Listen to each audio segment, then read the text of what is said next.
5 December 1956।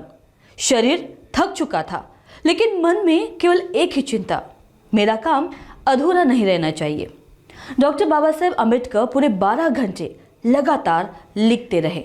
The Buddha and his धम्मा। आंखों में दर्द था, शरीर साथ नहीं दे रहा था, फिर भी वे लिखते रहे, क्योंकि उन्हें पता था उनके बाद उनके समाज को दिशा देने वाला यही ग्रंथ होगा। संध्या होते होते उन्होंने पेन नीचे रखा, खिड़की खोली और आसमान की ओर शांत नजरों से कई देर तक देखते रहे, जैसे कह रहे हो मैंने अपना कर्तव्य पूरा कर दिया। माई साहब बताती है, मैंने उनके चेहरे पर इतनी गहरी शांति कभी नहीं देखी। कभी कभी इंसान खुद पहचान लेता है कि उसका सफर पूरा होने वाला है। 6 दिसंबर की सुबह अचानक सांस भारी हुई। डॉक्टर आने तक वह प्रकाश बिंदु जिसने करोड़ों को मनुष्य बनाया, दुनिया को मौन छोड़कर चला गया।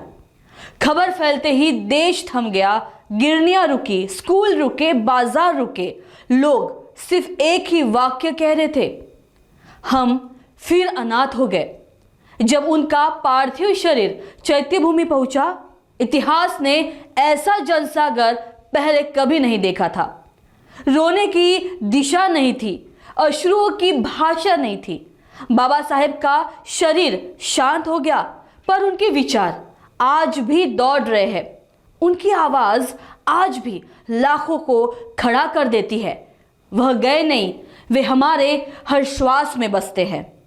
लेकिन क्या सचमुच? नहीं, क्योंकि विचार किसी शरीर पर नहीं टिकते, विचार जीवित रहते हैं, किताबों में, संघर्षों में, आवाजों में, और हर उस इंसान में जो समान अधिकारों की बात करता है।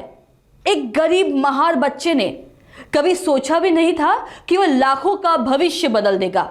उसने भेदभाव सहा, लेकिन भेदभाव करने वाली दुनिया को बदलकर चला गया। उसने संविधान लिखा, पर असल में वह एक समानता का सपना लिख रहा था। उसने बौद्ध धर्म अपनाया, पर असल में वह मानवता को पुनर्जीवित कर रहा था। आज भी जब हम न्याय की बात करते हैं, सम्मान की बात करते हैं, समानता की बात करते हैं, तो हर शब्द में उनका ही नाम धड़कता है। दुख से जन्मा उनका विचार महान बना, शिक्षा से समाज को गर्व दिया, संविधान से समानता का विश्वास दिया।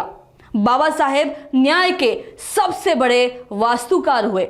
कुछ महापुरुष युग बदलने के लिए पैदा होते हैं, और उनमें एक नाम सदा अमर है, डॉक्टर भीमराव रामजी अंबेडकर। बाबा साहेब गए नहीं, वे विचार बनकर अमर हो गए। उनका महापरिनिर्वाण अंत नहीं था, एक नए युग की शुरुआत था। ज्ञान के अथाह सागर को विनम्र अभिवादन। सूर्य डूबा जरूर, पर लाखों घरों को पीढ़ियों का प्रकाश दे गया। नमन उस कार्य को, नमन उस देश प्रेम को, नमन उस ज्ञान सूर्य को, नमन उस महामानव बाबा साहेब को। हम हैं क्योंकि वो थे। We are because he was. Doctor Baba Saheb Ambedkar को हमारी ओर से शत शत नमन।